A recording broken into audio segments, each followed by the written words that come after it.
नमस्कार, मैं हूं अरुण। बिग डिबेट में आपका स्वागत है। लोकसभा चुनाव में मध्य प्रदेश में बीजेपी के क्लीन स्वीप ने कांग्रेस के सामने नया संकट खड़ा कर दिया है। कांग्रेस के अंदर पीढ़ी अंतराल का बखेड़ा बाहर आने को बेताब है।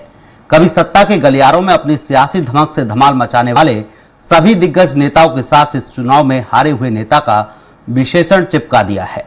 यह विशेषण कांग्रेस की उस नई पीढ़ी के लिए सियासी हथियार बन गया है जो लंबे समय से सियासी स्वाधीनता के लिए हैरान थी।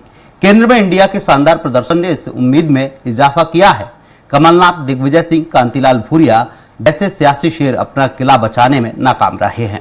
उनकी यह विफलता जीतू पटवारी, उमंग सिंगार, हेमंत कटारे जैसे नेताओं के लिए सफलता के नए द्वार खोल सकती है।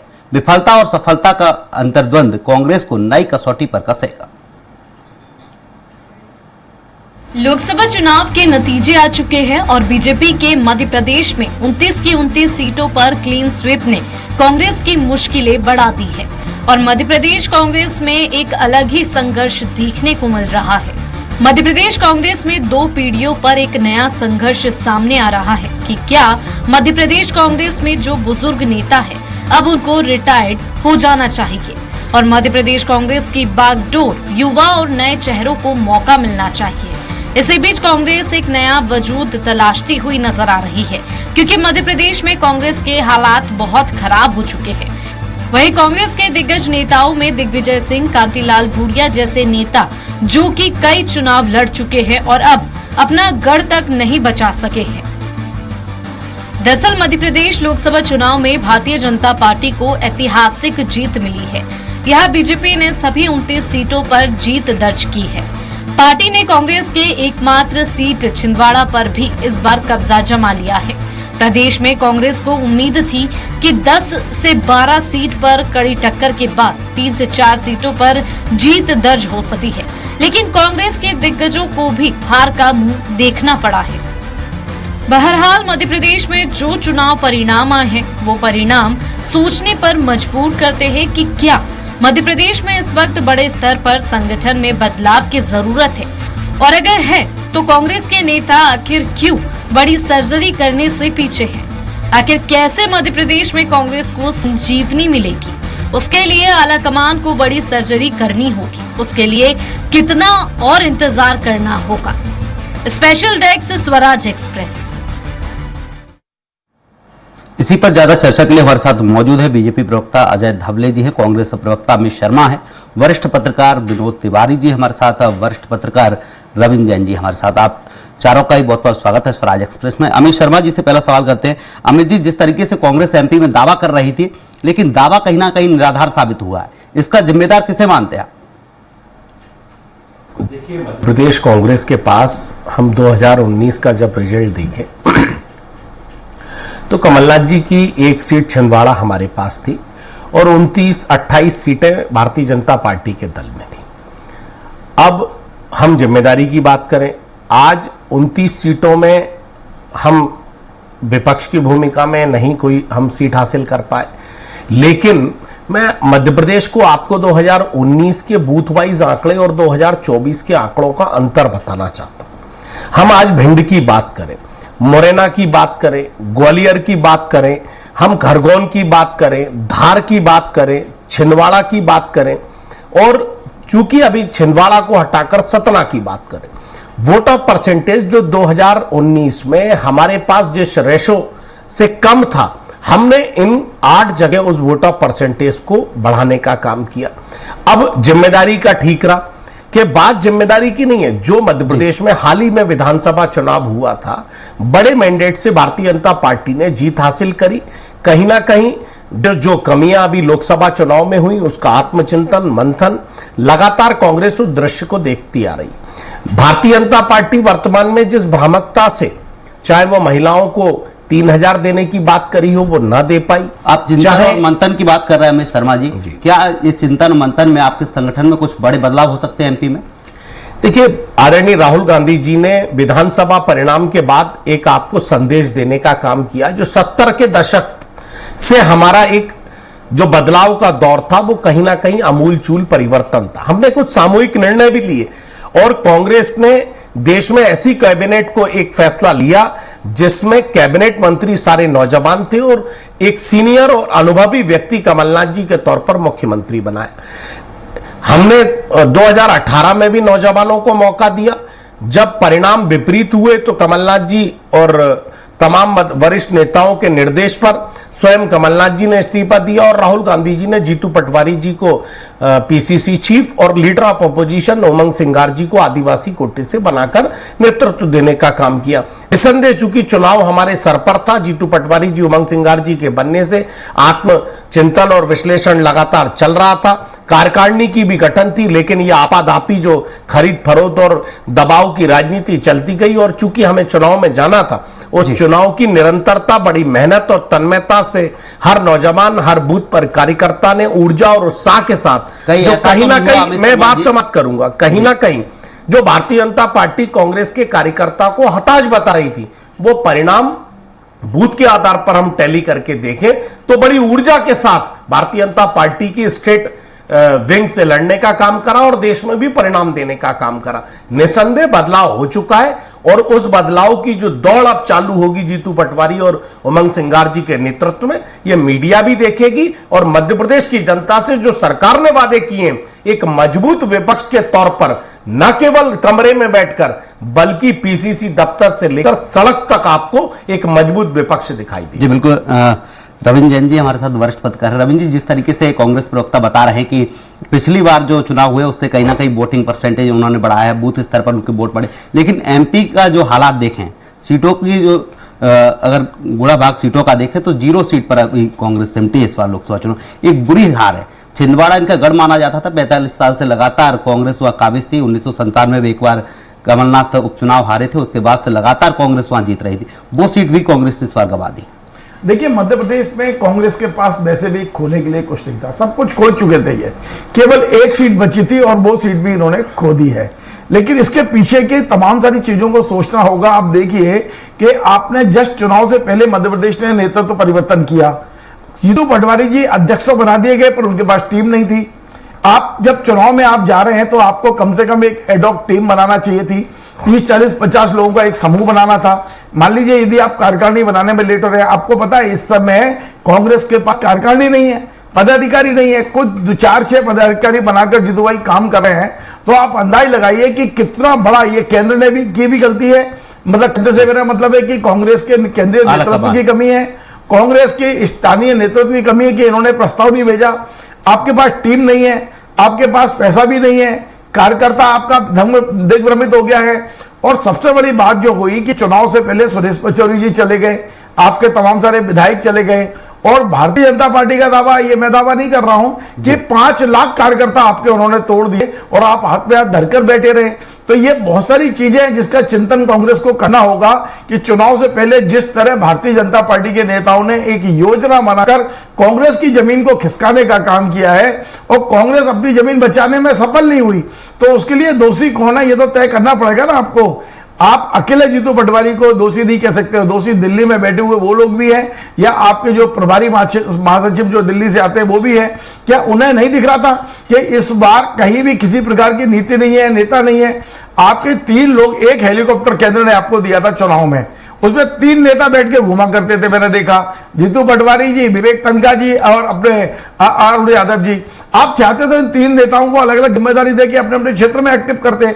जब आपको मालूम है कि कमलनाथ जी छिंदवाड़ा में उलझ गए हैं, दिग्विजय सिंह जी राजगढ़ में उलझ गए हैं, ग्वालियर में आपके रामनिवास रावत पार्टी छोड़कर चले गए हैं, तो ऐसे में भी जो 3 बचे हुए नेता वो एक ही हेलीकॉप्टर में घूम रहे हैं। कितना आश्चर्यजनक बात थी मेरे लिए। तो ये तमाम सारी चीजें हैं, इसका कांग्रेस को चिंतन तो करना चाहिए, वरना कांग्रेस को अपना अस्तित्व बचाने में बहुत दिक्कत होगी। बिल्कुल। हमारे साथ बीजेपी प्रवक्ता अजय धावले जी हैं। अजय जी, 400 पार का नारा बीजेपी ने बड़े जोर शोर से दिया था कि अब की बार 400 पार और देश से प्रदेश से कांग्रेस को खोने का काम करेंगे, लेकिन 400 पार का नारा सफल नहीं हुआ। क्या कांग्रेस मजबूत रही पिछली बार की अपेक्षा इस बार? जी अरुण जी, इस चुनाव को 2 काउंट पर आपको देखने की आवश्यकता है। पहला काउंट है कि क्या भारतीय जनता पार्टी ने अपना जो 303 का 2019 का जो लक्ष्य था, जो प्राप्ति की थी हमने, उससे आप हमेशा अगला बड़ा ही टारगेट देंगे। भारतीय जनता पार्टी ने 2019 में 303 सीटें पाई थी। इस बार हमने लक्ष्य रखा था कि हम 303 को 370 तक लेके जाएंगे। एनडीए पिछली बार, लेकिन हमें हर मंच से एक नारा सुनाई देता था अजय जी, अब की बार 400 पार, अब की बार 400 पार। कहीं ना कहीं उस 400 पार के नारे में विफल रहे आप। अरुण जी, अगर आप किसी एग्जाम में जाते हैं तो निश्चित तौर पे आप जो पहले के अंक होते हैं उससे बेहतर लाने के लिए प्रयास करते हैं। भारतीय जनता पार्टी ने 240 सीटें जो लाई है, निश्चित तौर पे हम मानते हैं कि ये पहली बार कोई सरकार ऐसी है जो प्रो इनकम्बेंसी का वोट लेकर रिपीट हो रही है। जब मैं आपको स्ट्रेटेजिकल उदाहरण बताना चाहूंगा। 2004 में कांग्रेस की यूपीए की सरकार आई थी, कांग्रेस की सीटें थी 145। 2009 में कांग्रेस की यूपीए नीति सरकार आई थी, अलायंस की सीटें थी 265, कांग्रेस की सीटें थी 205। तब विपक्ष ने प्रश्न नहीं उठाए क्योंकि वो गठबंधन की सरकार थी। भारतीय जनता पार्टी ने 2014 में भी पूर्ण बहुमत के बाद, 2019 में भी पूर्ण बहुमत के बाद एनडीए की सरकारें चलाई है। हमारे साथ में जिस दल का कोई एक सांसद नहीं था, ऐसे रामदास अठावले जी भी हमारी दोनों सरकारों में मंत्री थे। तो ये पहले भी एनडीए की सरकार थी, अभी भी एनडीए की सरकार है, और ये पहली बार कोई गठबंधन की सरकार दमदारी के साथ वापस आई है। तो मुझे लगता है विपक्ष को अगर 99 में खुश होना है तो हो जाए।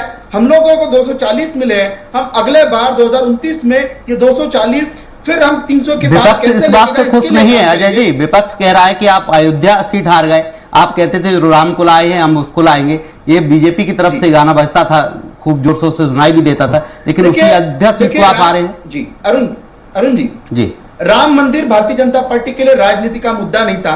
जब फैजाबाद जो सीट है लोकसभा, वहां भारतीय जनता पार्टी का सांसद नहीं था, तब से भारतीय जनता पार्टी 1951 से भारतीय जनता पार्टी 52 से जब से जनसंघ बना, लेकिन राजनीतिक मुद्दा नहीं था अजय जी। लेकिन सभाओं में, मंचों पर राम के नाम पर ही वोट मांगे जाते थे। सिर्फ अयोध्या सीट जीतने के लिए राम मंदिर नहीं बनाए। राम मंदिर इस देश का सांस्कृतिक विरासत है, राम मंदिर इस देश की आस्था का विषय है।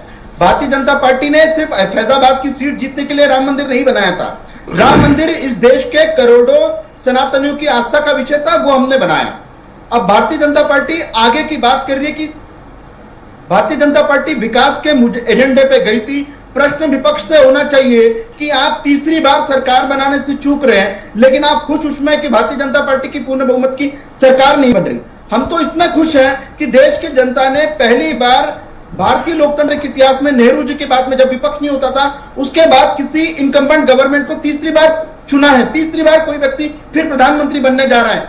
ये बहुत बड़ी बात होती है भारतीय लोकतंत्र में, जहां कास्ट की राजनीति। विपक्ष को खत्म करने का आरोप तो अजय जी आप पे भी लगता रहा है। विपक्ष लगातार कहता है कि आप उनके नेताओं की खरीद फरोख्त करते हैं, आप उनके नेताओं को तोड़ने का काम करते हैं, ईडी सीबीआई का डर दिखाते हैं। आप कहते हैं कि हम विपक्ष को तोड़ते नहीं, कांग्रेस विपक्ष को तोड़ती है। विपक्ष और 5 वर्ष इन मुद्दों को उठाएं, विपक्ष और 5 वर्ष इन मुद्दों को उठाएं। देश की जनता ने यदि ये मुद्दे में वास्तविकता होती तो उनको, विपक्ष को 272 दे दी होती, उनकी सरकार बना दी होती। राजनीति में भ्रम फैलाना एक अपनी जगह है और वास्तविकता की राजनीति करना, मुद्दों की राजनीति करना अपनी अलग जगह है। भारतीय जनता पार्टी ने मध्य प्रदेश का अगर आप उदाहरण ले ले तो क्लीन स्वीप किया है हमने। हमारे शक्ति की हमारे साथ विनोद तिवारी जी, रोकना चाहूंगा अजय जी आपको। हमारे साथ विनोद तिवारी जी वरिष्ठ पत्रकार है। विनोद जी, जिस तरीके से देखा जाए, बीजेपी कह रही कि हमारा टारगेट था, हमने टारगेट अचीव नहीं कर पाए हैं, लेकिन कहीं ना कहीं बहुमत में तो आए हैं, एनडीए गठबंधन सरकार बना रहा है, और विपक्ष इसमें रहा कि कहीं ना कहीं बीजेपी ना जीत जाए। खुश दोनों ही नजर आ रहे हैं, बीजेपी भी खुश है और इंडिया अलायंस भी खुश नजर आ रहा है इस बार के चुनाव।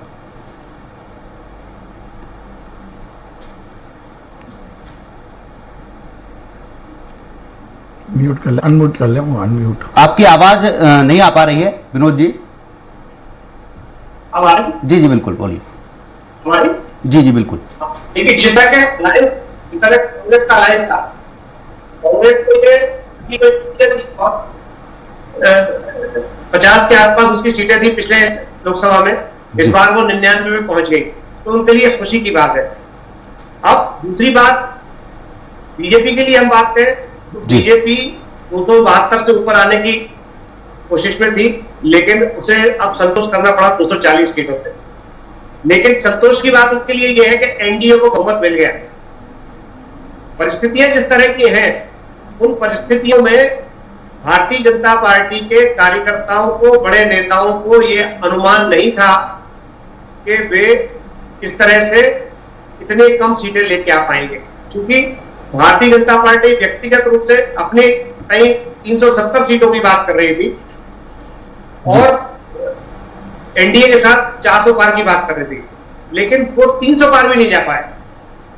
ये बड़ी चिंतनीय बात है भारतीय जनता पार्टी के संगठन के लिए, क्योंकि जितना ग्रासरूट लेवल का संगठन भारतीय जनता पार्टी के पास है, वो किसी और राजनीतिक दल के पास भारत में नहीं है। या फिर ये कह सकते हैं ओवर कॉन्फिडेंस कहीं ना कहीं बीजेपी को लेड हुआ इस बार? नहीं, देखिए, जब भी स्वच्छाचारिता होती है तो जनता सब समझने लगी है। भाई, आप अगर पैराशूट कैंडिडेट देंगे जी, जो कि ऐसा हुआ है, भाई उत्तर प्रदेश में सबसे ज्यादा ऐसा हुआ है, तो वहां परिणाम भी आपको देखने को मिल गए। ये इसमें एक प्लस बात यह है कि उड़ीसा और आंध्र प्रदेश जैसे बड़े राज्यों में एनडीए और भाजपा को अच्छा बहुमत मिला है। ये बड़ी सुखद बात है, अन्यथा भाजपा को, एनडीए को बहुमत लाना मुश्किल पड़ जाता अगर पुरानी स्थितियां होती तो, या टीडीपी का अलायंस नहीं होता, या नीतीश का अलायंस भारतीय जनता पार्टी से नहीं होता, तो आप अल्पमत की स्थिति में थे। तो ये विचारणीय बात है, और भारतीय जनता पार्टी का जो संगठन है उसको विचार करना पड़ेगा इस पे। आखिर वो इतना सब कुछ करने के बाद धारा 370 का विषय लेके आ गए, राम मंदिर का निर्माण हो गया, उद्घाटन हो गया, एनआरसी लेके आने की बात चल रही थी, वैश्विक स्तर पे आपकी छवि बहुत अच्छी हो गई है, आर्थिक प्रगति बहुत सारी है। इन सारे मुद्दों के बावजूद कृष्ण जन्मभूमि का विषय भी पाइपलाइन में है अगले चुनाव की तैयारी के हिसाब से, लेकिन इन सब चीजों के बावजूद भारतीय जनता पार्टी को उत्तर प्रदेश और बिहार जैसे राज्यों में, महाराष्ट्र जैसे राज्यों में, राजस्थान जैसे राज्यों में नकार दिया गया या उसको उतना समर्थन नहीं दिया। ये बड़ी चिंतनीय बात है, और इस पे भारतीय जनता पार्टी के नेतृत्व को विचार करना चाहिए। जी बिल्कुल। अमित शर्मा जी हैं, कांग्रेस प्रवक्ता हैं हमारे साथ। अमित शर्मा जी, जिस तरीके से कांग्रेस के दिग्गज अपना गढ़ नहीं बचा पाए एमपी में, इस बार कहां कमी रह गई? क्या प्रियंका गांधी, राहुल गांधी इन दिग्गजों के गढ़ में नहीं पहुंच पाए, या फिर जनता तक अपनी बात नहीं पहुंचा पाए? देखिए अरुण भैया, हर व्यक्ति, हर कार्यकर्ता, हर नेता बेहतर करने का प्रयास करता है। दिग्विजय सिंह जी कोई पहली बार चुनाव नहीं लड़े। दिग्विजय सिंह जी पहले सांसद भी रहे, 10 साल मध्य प्रदेश के मुख्यमंत्री भी बने रहे, कई बार चुनाव लड़े। कमलनाथ जी 9 बार इस छिंदवाड़ा से प्रतिनिधित्व करते रहे, आज भी विधानसभा का प्रतिनिधित्व कर रहे हैं, देश के तमाम चुनाव लड़े, जिम्मेदारियां निभाई और सकारात्मक राजनीति करी। आज हार जीत राजनीति में चलती है, लेकिन कभी भी अहम और घमंड और अहंकार से कभी ना दिग्विजय सिंह जी ने, ना कमलनाथ जी ने कोई टारगेट सेट नहीं करा। जैसा अजय धवले जी ने कहा कि भारतीय जनता पार्टी एक टारगेट सेट करती है, उस टारगेट में विद्यार्थी भी आप थे, टीचर भी। मोदी टारगेट सेट किया था। सुनिए तो आप, ये विद्यार्थी भी मोदी जी थे, टीचर भी मोदी जी ने कहा मैं बनूंगा, स्कूल भी मेरा ही होगा, लोग भी मेरे ही होंगे, माइक भी मेरा होगा, और हम 400 पार होंगे। सारी चीजें सिर्फ मोदी जी, जब भी एनडीए की सरकार चल रही थी। लेकिन मोदी जी ने कहा, मोदी सरकार, ना केवल भाजपा लड़ रही थी ना एनडीए, ये तो इंटरनल गठबंधन में बैकफुट पर लड़ रहे थे, लेकिन सरकार थी मोदी सरकार की। पीठ थपथपाने का सही काम हुआ तो किसकी थपथपा रहे? मोदी सरकार की। गारंटी किसकी थी? ना एनडीए की एक भी व्यक्ति चंद्रबाबू नायडू की थी, ना इनके गठबंधन की थी, गारंटी थी मोदी सरकार की। मोदी सरकार की गारंटी को उत्तर प्रदेश, जैसा अभी वरिष्ठ पत्रकार आदरणीय तिवारी जी ने बताया कि इनको कई राज्यों में नकारने का काम किया, और उसके बाद मोदी जी का चेहरा लोगों ने स्वीकार नहीं करा। इनको 240 मैंडेट दिया, जिसको अजय भाई बहुत खुश हो रहे हैं। टारगेट ऐसा सेट करो कि भारतीय जनता पार्टी जो 303 पे थी वो 240 पर आ गई। मेरा एक प्रश्न यह है कि आज अगर इन मुद्दों के आधार पर आपने धार्मिक पिच पर खेला, आपने धार्मिकता की बात करी, राम मंदिर की बात करी, कांग्रेस रोजगार की बात करती रही, महिलाओं पर हो रहे अत्याचार की बात करती रही, किसानों की आत्महत्या की बात करती रही, उनके अधिकारों की बात करती रही, लेकिन जिस तरीके से हम जनता तक कनेक्ट कर कर पहुंचने की बात करते रहे अरुण भाई, और Bharatiya Janata party over confidence में 400 पार की बात करती रही, और मेरे साथी अभी मध्य प्रदेश की बात कर रहे हैं, मैं ऑन रिकॉर्ड बता रहा हूं, 35.2% मध्य प्रदेश में सारे पोलिंग में 370 भी वोट नहीं पड़े, भले ही 29 के 29 सीट जीत गए। लेकिन अभी कहा ना रविंद्र जैन जी ने, हमारे पास मेहनत करने को बहुत कुछ था लेकिन खोने को कुछ नहीं था। अर्थात हम कोई संतुष्ट नहीं है, न केवल अभी, हम आगे भी मेहनत करेंगे, परिणाम सार्थक करेंगे और बेहतर करेंगे मध्य प्रदेश में, लेकिन ओवर कॉन्फिडेंस में हमने कभी कभी बड़ी बात नहीं करी। और मैं आखिरी बात और कहना चाहता हूं कि एक प्रधानमंत्री जी का बयान था सारी मीडिया को, और बहुत वरिष्ठ पत्रकार जैन साहब और तिवारी जी बैठे हैं, देश के प्रधानमंत्री जी का बयान था कि एक एक समर्थन वाली सरकार को बैसाखी की सरकार मनमोहन सिंह जैसा ही व्यक्ति, गूंगा व्यक्ति चला सकता है। मेरे जैसा कोई 56 इंच का सीने का आदमी होता तो ऐसी सरकार को लात मार देता। आज बैसाखी पर आने वाला प्रधानमंत्री, आज बैसाखी पे आने वाली भाजपा आज क्यों नहीं लात मार रही? जो एक सीट पर चाहे चिराग पासवान, जयंत चौधरी, प्रमोद बोरा, आईएस सुब्बा, अनुप्रिया पटेल, पवन पटेल, अतुल बोरा, ये सब कितने लोग हैं? किसी के पास एक है, किसी के पास दो है। आज बैसाखी पे खड़े होने वाला 56 इंच के सीने का प्रधानमंत्री, और शायद आज जो बड़ी बड़ी बात कर रहा था उसको देश ने नकारा है। और रही बात हमारी, हमने पहले भी विपक्ष देखा है और सत्ता देखी है, हम बेहतर करने की कोशिश करेंगे। अमित शर्मा जी रोकने जाओ। अजय दबले जी, जिस तरीके से कांग्रेस प्रवक्ता बता रहे हैं कि बीजेपी बैसाखी पे आ गई है, जो बैसाखी पे प्रधानमंत्री आपके चलेंगे, आप कहते थे बैसाखी की सरकार को लात मार के दूर कर देना चाहिए।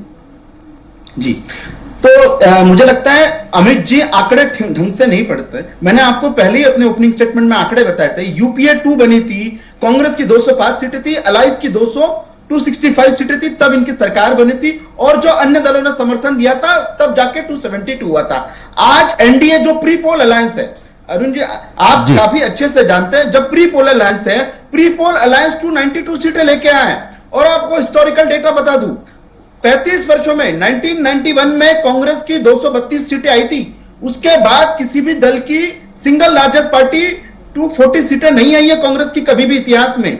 रही बात भारतीय जनता पार्टी की, तो अकेले भारतीय जनता पार्टी की 240 सीटें, जितना समूचा इंडिया अलायंस है उससे भी कम इनकी 232 है, हमारी सिंगल लार्जेस्ट पार्टी की 240 सीटें। तो इतना जो घमंड कर रहे हैं 99 सीटें लाने का, मुझे लगता है इनको अगर इसी प्रकार की राजनीति अगर करनी है तो देश की जनता ने आपको विपक्ष में बैठने का मैंडेट दिया है।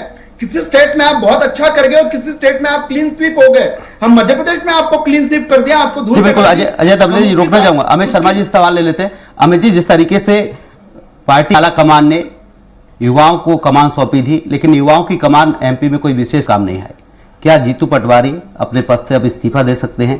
क्या जो बदलाव चलेंगे संगठन में, उस बदलाव में युवाओं से कुर्सी छीन सकती है? अरे 75 साल की उम्र की आयु की सीमा तय करने वाला प्रधानमंत्री 75 साल से ऊपर होने जा रहा है, और जो देश में मोदी सरकार बनाने वाले 400 पार जाने वाले लोग जो हैं, जब उन पर प्रश्न नहीं बन रहा, और जो 2 महीने पहले अभी हाल ही में चुनाव के पूर्व जो प्रदेश अध्यक्ष और जो नेता प्रतिपक्ष बनाए गए उनके हटने की बात हो रही है, जिसको देश में नकार दिया मोदी सरकार को, आज वो प्रधानमंत्री भी अब की बार मोदी सरकार। अब ये शब्द नहीं है जब बीजेपी कार्यालय पहुंचे, वो तालियां, वो मोदी मोदी, ये जोश नहीं बना। अब मोदी जी भी कह रहे हैं एनडीए सरकार, एनडीए सरकार। ये जो आत्मनिर्भर भारत की बात कर रहे थे, हम आत्मनिर्भर, हम आत्मसक्षम, ये सारे आत्मनिर्भर कांग्रेस कर रही थी देश के नौजवानों को जोड़ने का काम, और ये स्वयंभू की राजनीति करने वालों को देश ने नकारा है। और मेरे मित्र बात कर रहे हैं, क्यों स्वीकार नहीं कर रहे आप अपनी हार को? ये इसलिए स्वीकार नहीं करेंगे, बराबरी करने लगे 10 साल में कि हम नेहरू से बड़ा चेहरा मोदी का बना दें। ये बराबरी करने लगे हम इंदिरा जी के से बड़ा चेहरा बना दें। अरे आप नकार दिए गए बुरी तरह, और आप बराबरी में लगे रहे, और हम उस नौजवान को अधिकार दिलाने में लगी रही कांग्रेस। राहुल गांधी न्याय दिलाने लगे रहे, राहुल गांधी किसानों के साथ खड़े रहे, आप दोनों को रोकना चाहूंगा। अमित शर्मा जी आपको भी रोकना चाहूंगा, अजय जी आपको रोकना चाहूंगा। समय का आप दोनों को रोकना चाहूंगा। हमारे साथ वरिष्ठ पत्रकार हैं रविंद्र जैन जी। रविंद्र जी, जिस तरीके से छिंदवाड़ा कांग्रेस की नाक कही जाती थी, या कांग्रेस का लंबे अरसे से उस सीट पर कब्जा रहा था, लेकिन प्रियंका गांधी वहां प्रचार के लिए नहीं पहुंची, राहुल गांधी वहां प्रचार के लिए नहीं पहुंचे, क्या इसका खामियाजा छिंदवाड़ा सीट पर कांग्रेस को भुगतना पड़ा है? देखिए, छिंदवाड़ा में तो नरेंद्र मोदी भी नहीं आए। ऐसे यदि बात करते हैं, दरअसल छिंदवाड़ा में एक ही व्यक्ति की आवश्यकता थी, और वो कमलनाथ जी ने वहां मेहनत की, लेकिन छिंदवाड़ा के हार के कई कारण हैं। उसकी समीक्षा होगी। सबसे बड़ी बात है कि भारतीय जनता पार्टी ने वहां जो रणनीति बनाई वो गजब की रणनीति थी। भारतीय जनता पार्टी ने ऐसी बिछात बिछाई कि कमलनाथ के कई समर्थकों को, विधायक को, महापौर को, तमाम सारे लोगों को उन्होंने, कई वहां के जो पार्षद थे, कई वहां के जो चुनिंदा पंचायत के मेंबर थे, उन सबको उन्होंने भारतीय जनता पार्टी ज्वाइन कराई, जिसके साथ जो भी हो सकता था, जिस तरह कैलाश विजयवर्गीय जी ने वहां पर जाकर, मोहन भागवत जी ने वहां डेरा डाला, इन तमाम सारे लोगों ने जिस तरह की रणनीति बनाई है। और दूसरी सबसे बड़ी बात थी कि कैंडिडेट कमजोर था, कोई माने ना माने, कमलनाथ जी का अपना एक व्यक्तित्व है, लेकिन नकुलनाथ जी पब्लिक से उतने कनेक्ट नहीं कर पाए। 5 साल वो छिंदवाड़ा में रहे, लेकिन जो उम्मीद की जा रही थी कि कमलनाथ का ये विकल्प बन सकता है, वो नहीं बने। और उनकी पराजय का सबसे बड़ा कारण ये रहा नकुलनाथ जी का कि उनकी उपलब्धता नहीं थी। चुनाव हारने के बाद वो पब्लिक से बोल रहे हैं कि मैं दिल्ली जा रहा हूं और अपना बोरिया बिस्तर वहां से समेट के लाके अब छिंदवाड़ा में रहूंगा। यही वाली बात आपने सांसद बनने के बाद क्यों नहीं कही? सांसद बनने के बाद यदि पब्लिक के बीच में रहते आप, पब्लिक से कनेक्ट करते आप, पब्लिक के बीच में ये, तो निश्चित तौर पे ये पराजय नहीं होती। फिर भी 1,15,000 या 20,000 की या 1.5 लाख के आसपास की पराजय है। तो मुझे लगता है कि जिस तरह होता है ना, एक महाभारत में पढ़ा था अपन ने कि सारे योद्धाओं ने मिलकर अभिमन्यु को घेरा था तो और उसका वध किया था, उसी तरह की स्थिति मुझे छिंदवाड़ा में दिखाई दी कि भारतीय जनता पार्टी के सारे दिग्गज छिंदवाड़ा में अपने तमाम सारे जो अस्त्र शस्त्र है वो लेके पहुंच गए थे और अंततः कमलनाथ जी के बेटे को उन्होंने पराजित कर दिया। जी बिल्कुल, समय का अभाव है। एक लाइन बस रोकना चाहूंगा कि आप देश में यह भी देखिएगा, अजय धबले जी भी देख लें कि इंडिया गठबंधन के 30 सीटें ऐसी हैं जो हम 500 के अंदर हारे हैं और 100 सीटें ऐसी हैं जो 1000 चर्चा करेंगे इस पर, लेकिन समय का अभाव अभी रोकना चाहूंगा अमित जी आपको। देश के प्रधानमंत्री अमित जी रोकना चाहूंगा, समय का अभाव है, माफी चाहूंगा, समय का अभाव। तमाम चर्चा के लिए अमित जी आपका बहुत बहुत शुक्रिया। बीजेपी प्रवक्ता अजय धाबले जी आपका भी बहुत शुक्रिया। रविंद्र जैन जी हमारे साथ वरिष्ठ पत्रकार, आपका भी बहुत शुक्रिया। विनोद तिवारी जी हम वरिष्ठ पत्रकार, आपका भी बहुत बहुत शुक्रिया। जिस तरीके से देखा जाए मध्य प्रदेश में कांग्रेस इस बार सूली पर रह गई है। हालांकि कांग्रेस ने कई प्रयास किए, लेकिन सारे प्रयास कहीं ना कहीं एमपी में फेल हुए। लेकिन अब सुगबुगाहट जारी है कि कहीं ना कहीं कांग्रेस के मध्य प्रदेश संगठन में बदलाव हो सकते हैं, या फिर कह सकते हैं कि किसी का डिमोशन या किसी का प्रमोशन भी हो सकता है। लेकिन ये देखने वाली बात होगी। फिलहाल के लिए हमारी बिग डिबेट में इतना ही। आप देखते रहिए स्वराज एक्सप्रेस। नमस्कार।